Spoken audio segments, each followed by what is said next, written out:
Thousand Year Door is known to be a huge improvement over Paper Mario 64, with 64's fighting being relatively basic, but a good amount of improvements that ttyd made were actually in 64 first, before going unused and later being reused for Thousand Year Door. This is part 2 of everything unused in Paper Mario, with this video going over unused battle mechanics, unused enemies, bosses, partners, and everything battle related. The first thing is that originally you could sell badges.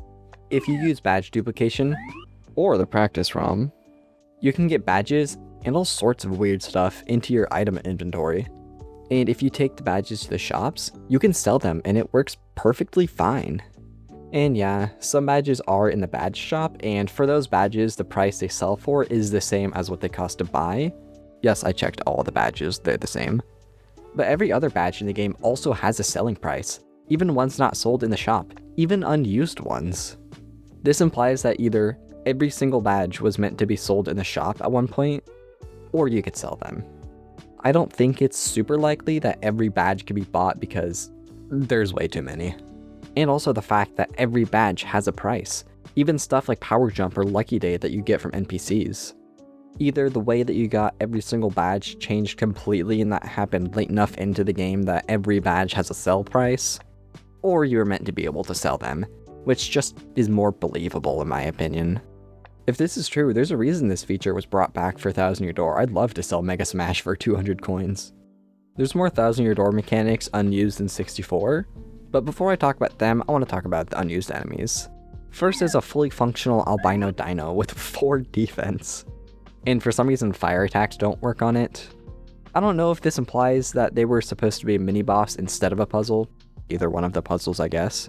If they were regular enemies, if a part of their puzzle was that you'd have to fight them, or what. It's a shame that they went unused, because I've always really liked their design. It feels like a lot more can be done with these guys instead of 2 pretty simple puzzles. Especially because this is the second to last chapter in the game. Let's do some more complicated stuff. Not completely related, but also not unrelated, is that a lot of enemies have different color palettes that went unused. There's this blue Koopa, which looks really cool. A blue Pokey, which also looks really cool. A blue Ember, which is different to the ones that are in Starway, and also looks really cool. An orangish Podoboo, and 3 differently colored Crystal Kings, which yes, the blue one looks really cool. For the Crystal Kings, maybe the attack where he clones himself was supposed to have differently colored clones, but for the rest of them, I don't really know what this could have meant, to be honest. I'm editing the video right now and I just realized that I missed a lot of them.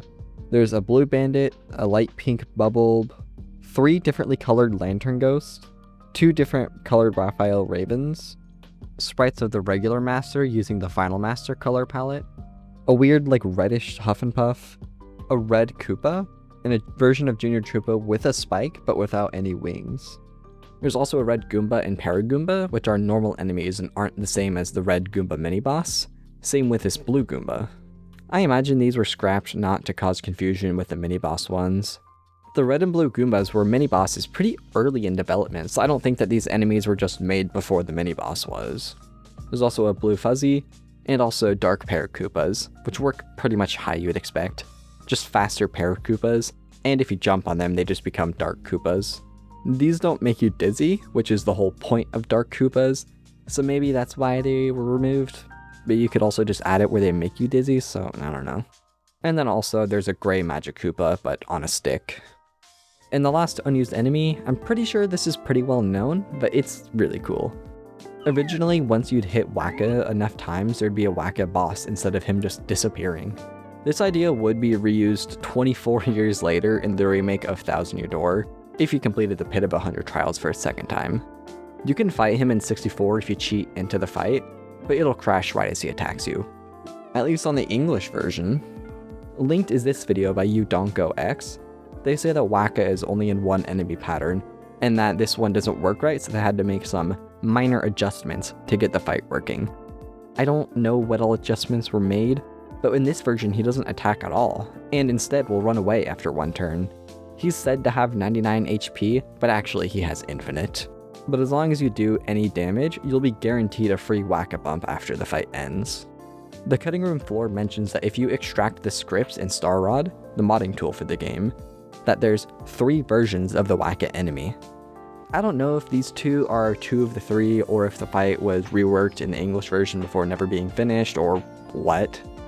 There's probably more that could be figured out and learned about this fight.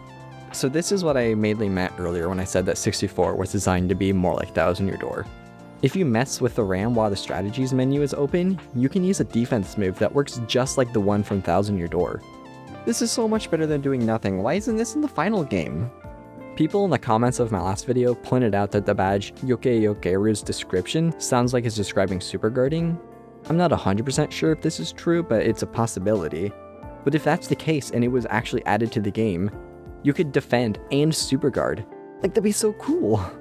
At this point, the only main feature missing from Thousand Year Door is giving your partners more to do. Oh wait, mushrooms, life shrooms, tasty tonics, and super sodas were all designed to be used on your partners. I don't think this means that they were meant to have HP, because mushrooms and life shrooms recover partners when they're knocked out for 5 and 10 turns respectively. Super sodas don't do anything, but tasty tonics heal your partner entirely. Just like defending, why wasn't this added?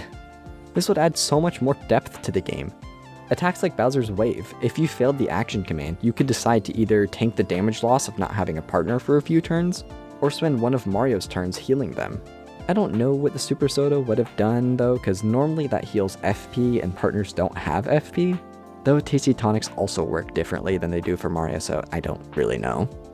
There's also this tip given by Russ T in the final game that says that if an enemy can give you a status, there'll be an icon above them showing what status they can give. This hint is still in the final game, but the mechanic isn't. It had to have been scrapped pretty late into the game for this hint to still be in the final version. Either that, or it's just not true. I imagine it was just removed to add more surprise when an enemy makes you dizzy or whatever. What's especially weird to me is that this line was kept in and even translated into the English version. Instead of making up some new tip, they kept the incorrect original text. Though this game's translation isn't the greatest anyways, so that shouldn't be a surprise. There's also some other weird battle behaviors. This game is designed to work with you having no boots at all, even though you start with the normal boots. If you have none, the pause menu will show none for the boots spot, just like how it says none for the hammer at the start of the game. And while having no boots doesn't stop you from jumping in the overworld, without them you can't do a jump first strike or use jump attacks in battle. So either you didn't start the game with the boots, or something else, I don't know. There's also behavior and sprites for if you use Spin Smash with the normal hammer, despite the fact that you only get Spin Smash after Chapter 3, well after you get the Super Hammer. I assume these were made just in case. You know, just in case they changed where you get Spin Smash later on in development. Or maybe you were supposed to get Spin Smash earlier in the game at some point. Attached on the cutting room floor is this video. I wonder who made it. Oh. Parakarry's airlift can't be used on spiked or fire enemies, obviously. So the values on how often airlift will work for these enemies goes effectively unused. I don't know why there's a value for what though, you're not supposed to be able to use it on bosses or mini bosses. Also, if you airlifted the lamp away, the fight wouldn't even be possible. There's a ton of unused enemy formations, way too much to talk about, especially since most of them aren't interesting at all. If you really want to see all of them, the cutting room floor is linked in the description, but here are the interesting ones. There's patterns for 1 and 2 fuzzies in Koopa Village. I'm editing the video right now, that is not Koopa Village. There's a formation with 1 fuzzy and that has the normal background, but this formation with 2 has the extremely rare bridge background. This is not Koopa Village.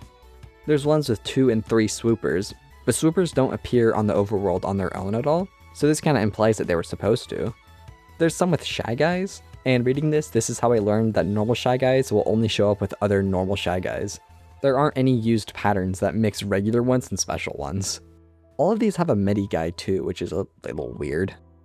There's this one in Jade Jungle with a Medi Guy and a Spike Top, even though those two don't appear anywhere in the jungle. The Medi Guy also appears in the volcano. There's these two of Pedit Piranha, which I think is how you say it, on their own, which might have just been for testing purposes. There's this one that has 4 Amazy Daisies, which could be really cool as an even rarer version of the normal fight. Imagine how good this will be for level grinding, if the game was even able to calculate the star points. And finally, another one with Mediguy. What is up with this guy? And the final thing to talk about is Unused Partners. By either using cheats or doing a Barrio skip if you're actually competent at the game, You can keep Goomba as a partner, where he does nothing but crash the game. You can open the partner menu as long as you have one other partner, but Goomba won't show up. This is all assuming that you're on Japanese, because on English it'll just crash. Maybe it does on N64, because on Wii U it doesn't crash, so I don't know. I would pull out my N64 and Game Shark to test, but they're all in boxes right now. If you want to switch to a different partner, you have to do it out of battle though, because in battle there's no option to change partners.